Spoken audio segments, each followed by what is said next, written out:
કેમ છો બાળકો? મારી YouTube ચેનલ પર ફરીથી આપ સૌનું હાર્દિક સ્વાગત કરું છું. 8 માર્કના મોટા દાખલા ચાલી રહ્યા છે. બે દાખલા આપણે જોયા. હવે 10મા દાખલા ઉપર આપણે જઈએ. દાખલા નંબર 10 ની વાત કરીશું. મોટા દાખલા કેવી રીતે ગણાવવા? તેની એક ટ્રીક તમને આપેલી છે.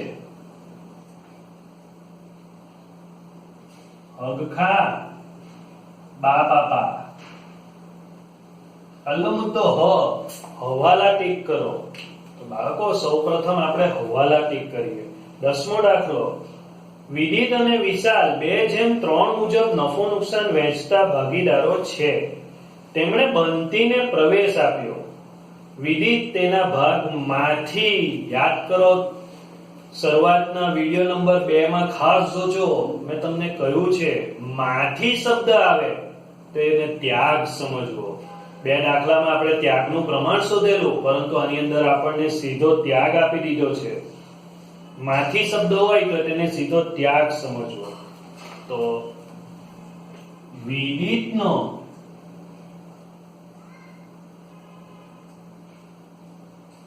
ત્યાગ બરાબર રકમમાં આપી દીધો છે બાળકો 1/4. વિશાલનો ત્યાગ બરાબર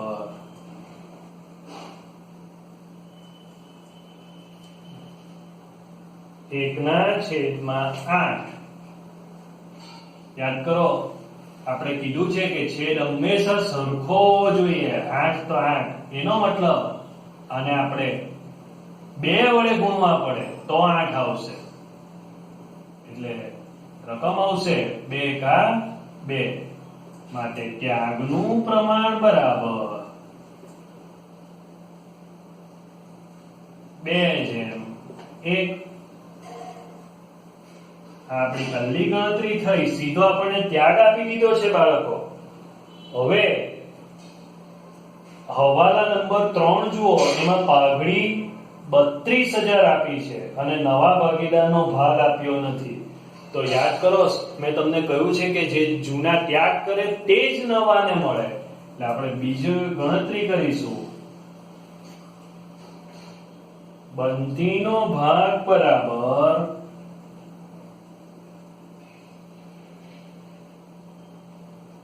વિદિતનો ત્યાગ વત્તા વિશાલનો ત્યાગ. બાળકો, વિદિતનો ત્યાગ આપણે શોધ્યો 2/8. વિશાલનો ત્યાગ શોધ્યો 1/8. એનો મતલબ બંટીનો ભાગ 3/8. હવે આપણે પાઘડીની ગણતરી કરીએ. આપણને નવો ભાગીદાર પાઘડી પેટે કેટલા રોકડા લાવશે એ નથી કીધું, તેના ભાગની પાઘડી લાવશે. અને હવાલા 3 માં નવી પાઘડી આપી દીધી છે. નવી પાઘડી બરાબર હવાલા 3 માં આપી છે બાળકો 32,000. માટે બંટીની પાઘડી બરાબર 32,000 ગુણ્યા 3/8 12,000. આનો મતલબ બંટી પાઘડી પેટે 12,000 રોકડા લાવશે. આનો મતલબ એ થયો, કારણ કે અંદર તેના ભાગની પાઘડી રોકડમાં લાવશે એવું કહ્યું છે. પહેલું એમ જ ખરું કરો, બીજું ત્રીજું ચોથું એમ જ ખરું કરો. યંત્ર પર 5 નંબર આપજો, દેવાદારો પર 6 આપજો, રોકાણો પર 7 અને રોકાણ અનામત પર પણ 7, કારીગર વળતર અનામત, કામદાર વળતર અનામત પર 8, લેણદારો પર 9. તો આપણી ચાવી પ્રમાણે હવાલા ટીક કરો, ગણતરી કરો. તો આપણી જરૂરી ગણતરી થઈ ગઈ. હવે આપણે ખાતા ખોલીએ. જરૂરી ખાતા ખોલવાના છે. બાળકો, આપણી ચાવી છે હગખા બા પાપા. હ હવાલા ટીક કરો, થઈ ગઈ. ગ જરૂરી ગણતરી કરો, થઈ ગઈ. ખા ખાતા ખોલો, તો પુનઃ મૂલ્યાંકન ખાતું 8 લીટી, રોકડ બેંક 5 લીટી, મૂડી ખાતા 7 લીટી, પાકું સરવૈયું 12 લીટી. ઉધાર જમા લખવાનું પાકા સરવૈયા સિવાય બધે. તો હગ ખા બા, જરૂરી ખાતા ખોલ્યા પછી બા બાકી મૂકો. તો પહેલા સૌપ્રથમ આપણે મૂડીની બાકી મૂકીશું. મૂડીની જમા બાકી, તો મૂડી ખાતાની જમા બાજુ પર લખીશું બાકી આગળ લાવ્યા. વિદિતની છે રકમની અંદર આપી છે આપણને 48,000, વિશાલ 60,000, બંટી ડેશ. મૂડીની બાકી લખ્યા પછી રોકડની બાકી લખવાની. રોકડની ઉધાર બાકી, રોકડ ઓબ્લિક બેંક. મિલકત લેણા પર બેંક આપણને આપ્યું છે 8,400, તો ઉધાર બાજુ પર લખીશ બાકી આગળ લાવ્યા 8,400. તમને કહ્યું છે કે સાથે સાથે મૂડી લખી દેવાની. તો હવાલા નંબર 2 માં જુઓ, બનતી મૂડી તરીકે 72,000 રોકડમાં લાવશે તો બનતીના ખાનામાં લખી દેશું 72,000. રોકડમાં લાવશે એટલે લખીશું રોકડ ખાતે. અને બાળકો અહીં જમા એટલે એની બીજી અસર રોકડ ખાતાની ઉધાર બાજુ પર આપીશું બનતીના મૂડી ખાતે 72,000.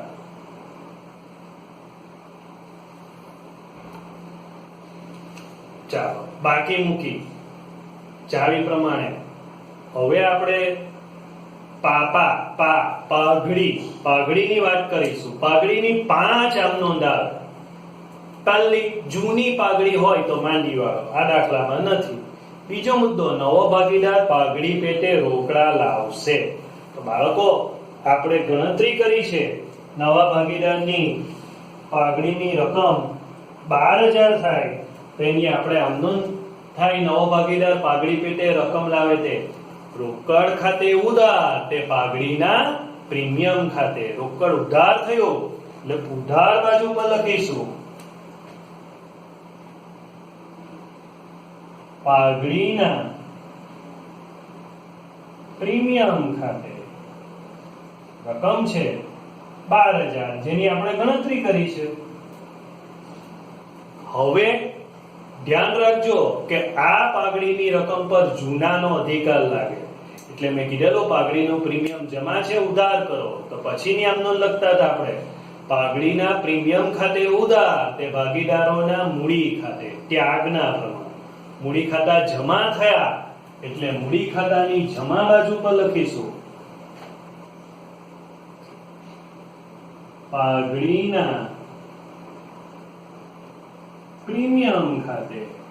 બાળકો રકમ છે 12,000 અને ગણતરીની અંદર આપણે ત્યાગનું પ્રમાણ શોધ્યું છે, તો એ 2:1 હતું.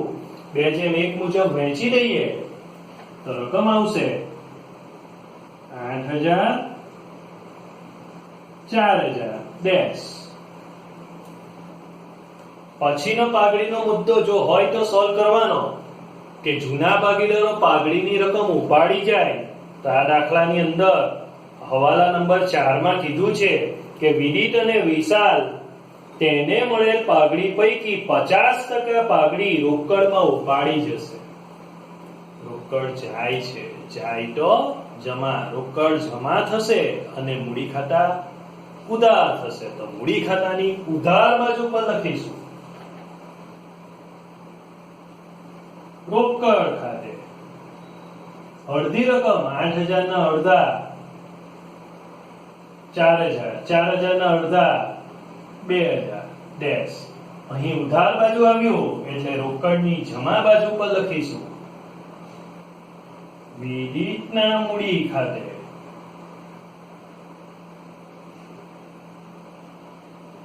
4,000, વિશાલના મૂડી ખાતે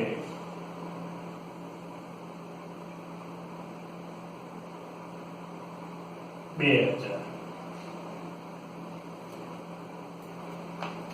પછીનો પાઘડીનો મુદ્દો જો કોઈ ઓછી રકમ લાવે તો એ તો આવી ગયો. મેક્સિમમ 5 આમ નોંધ આવે.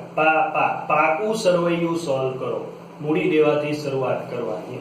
તો મૂડી દેવા બાજુ પર મૂડી લખી છે તો લખીશું મૂડી દેવા બાજુ પર મૂડી વિદિત વિશાલ બનતી પણ હવે આપણો જ ભાગીદાર છે, પરંતુ રકમ આપણે નવી જે અહીં મૂડી ખાતામાં આવશે તે લખીશું. આગળ વધીએ. આકસ્મિક અનામત મૂડી દેવા બાજુ જે વહેંચાય તેનું લિસ્ટ રેડી રાખવાનું. આકસ્મિક અનામત વહેંચાય છે એટલે મૂડી ખાતાની જમા બાજુ પર લખીશું આકસ્મિક અનામત ખાતે.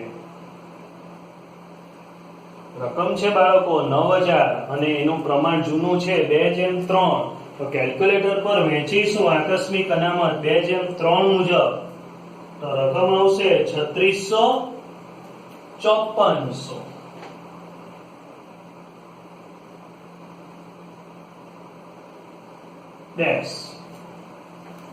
આગળ વધીએ.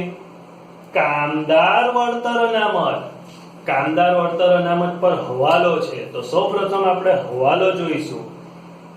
8 નંબરનો હવાલો જો બાળકો. કારીગર ના વળતર પેટે દાવો સ્વીકારો. મેં કીધેલું કે જે દાવો હોય પહેલું કામ એ કરવાનું કે જે દાવો હોય એને મૂડી દેવા બાજુ લખી દેવાનો.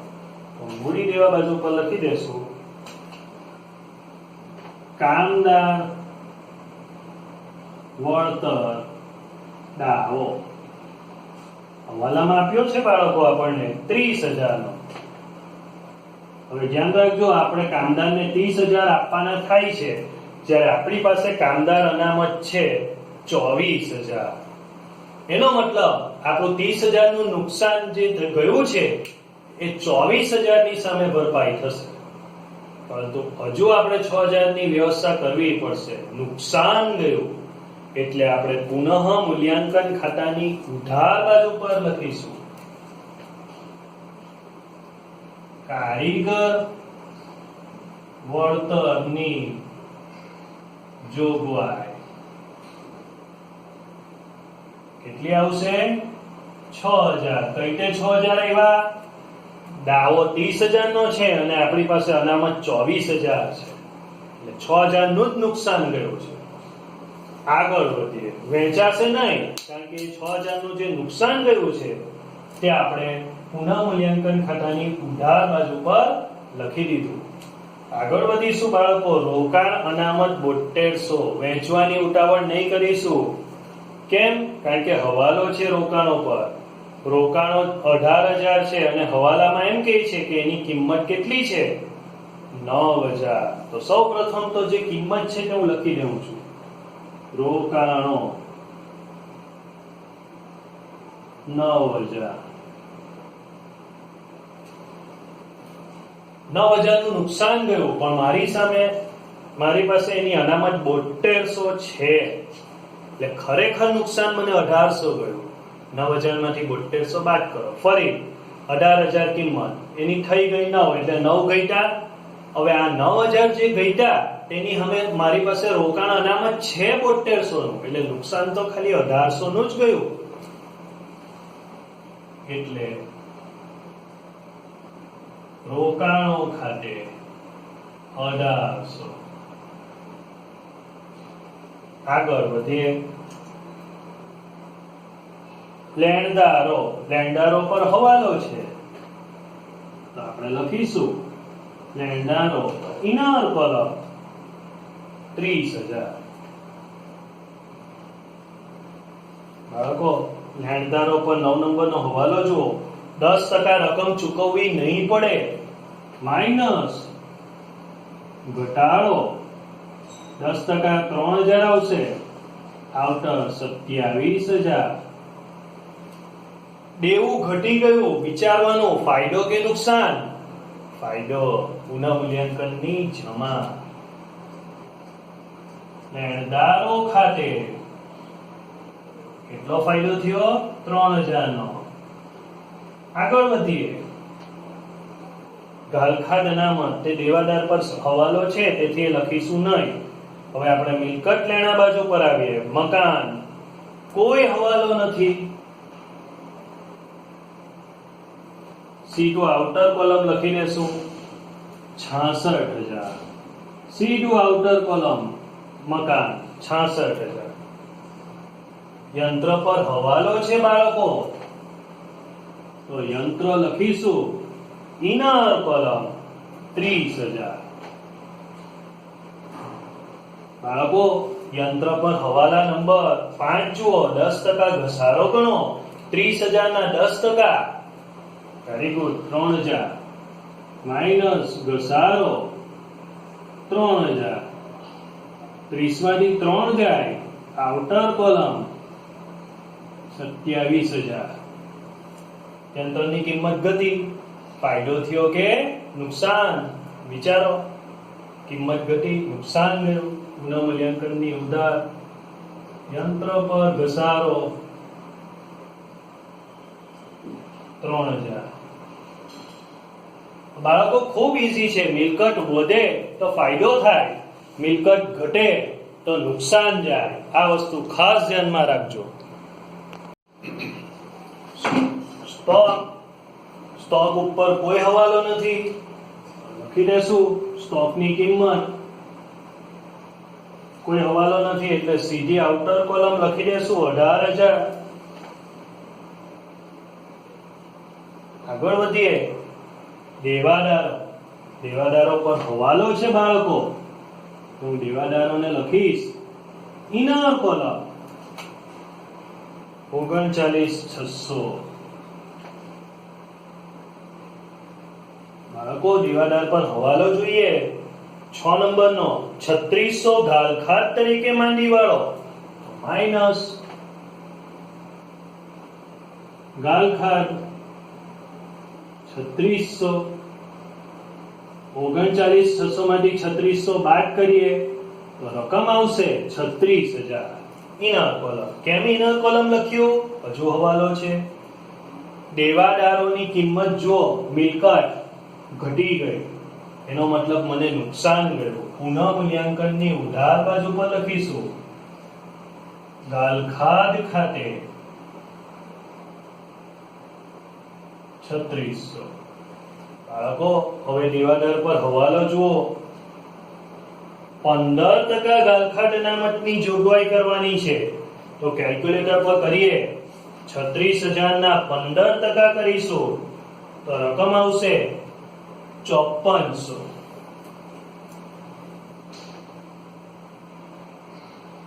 માઇનસ ગાળખાદ અનામત 5400. 36,000 માંથી 5400 આપણે બાદ કરીશું તો રકમ આવશે 30,600. હવે ખાસ સાચવજો, ગાળખાદ અનામત 5400 આપણા પ્રમાણે આવી અને એ લોકોએ જો 1800 આપેલી જ છે પાકા સરવૈયામાં, એનો મતલબ મારે 3600 ની વ્યવસ્થા કરવાની. નુકસાન ગયું પુનઃ મૂલ્યાંકનની ઉધાર બાજુ પર. ગાળખાદ અનામત 3600. કઈ રીતે 3600 આવ્યા? આપણા પ્રમાણે 5400 આવ્યા અને 1800 તો એ લોકોએ આપેલા જ છે, તો 5400 માંથી 1800 બાદ કર્યા એટલે 3600 આવ્યા. આગળ વધો. બેંક, એ નવી કિંમત લખીશું, જે નવી બાકી આવશે તે. રોકાણો લખાઈ ગયા. હવે હવાલામાં ચેક કરી લઈએ. પહેલો આવી ગયો, બીજો આવી ગયો, ત્રીજો ચોથો આવી ગયો, પાંચમો છઠ્ઠો આવી ગયો, સાતમો પણ આવી ગયો, 8 9 બધા હવાલા પૂરા થયા. એનો મતલબ હવે આપણે સરવાળા કરીશું. તો કેલ્ક્યુલેટર પર કરો. પુનઃ મૂલ્યાંકન ખાતામાં ઉધાર બાજુનો સરવાળો વધુ દેખાઈ રહ્યો છે 18,000.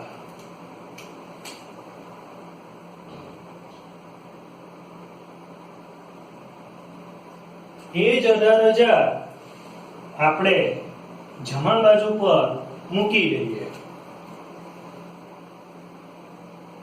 બાળકો 18,000 માંથી 3,000 બાદ કરીશું તો રકમ આવશે 15,000. જમા બાજુ ઘટ્યા એટલે એને ખોટ કહેવાશે.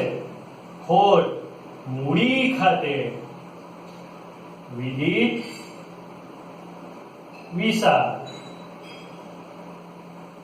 બાળકો રકમની અંદર જુઓ, જૂનું પ્રમાણ આપણને આપ્યું છે 2:3. એટલે વેચીએ તો વિદિતના ભાગે આવશે 6000, વિશાલના ભાગે 9000. અહીં જમા બાજુ એટલે મૂડી ખાતાની ઉધાર બાજુ પર લખીશું પુનઃ મૂલ્યાંકન ખાતે કૌંસમાં ખોટ 6000 9000 ડેશ. હવે આપણે મૂડી ખાતાની જમા બાજુનું ટોટલ કરીશું. બંટીનું ટોટલ 72000, વિશાલનું ટોટલ કરીએ કેલ્ક્યુલેટર પર તો વિશાલનું ટોટલ આવશે 69400.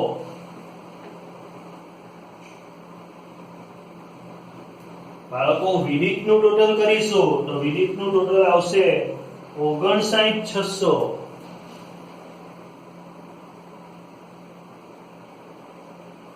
એ ટોટલ આપણે ઉધાર બાજુ મૂકી દઈએ.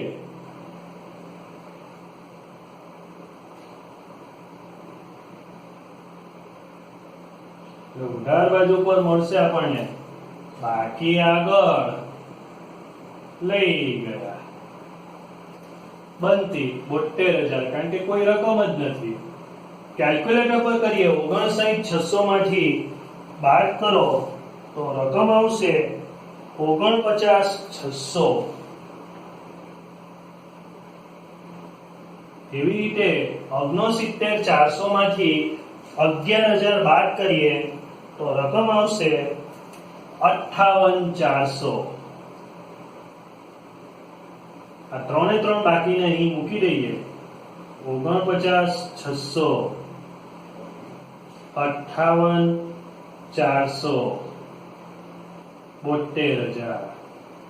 બાળકો આ 3 ને 3 નો સરવાળો કરીશું તો રકમ મળશે આપણને આઉટર કોલમ 1,80,000. હવે રોકડની ઉધાર બાજુનું ટોટલ કરીએ આપણે. કેલ્ક્યુલેટર પર કરો રોકડની ઉધાર બાજુનું ટોટલ તો રકમ આવશે 92400.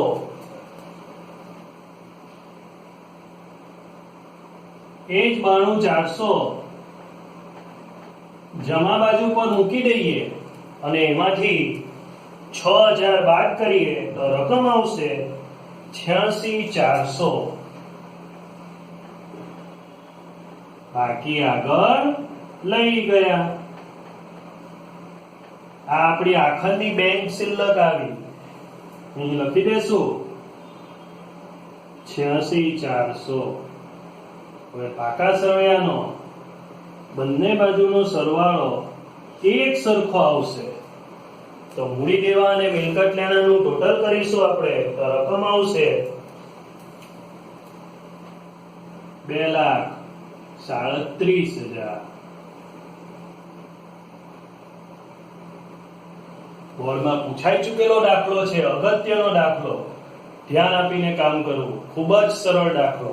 આને લગતા ઉદાહરણના દાખલાઓ પણ તમારે ગણવા. અસ્તુ.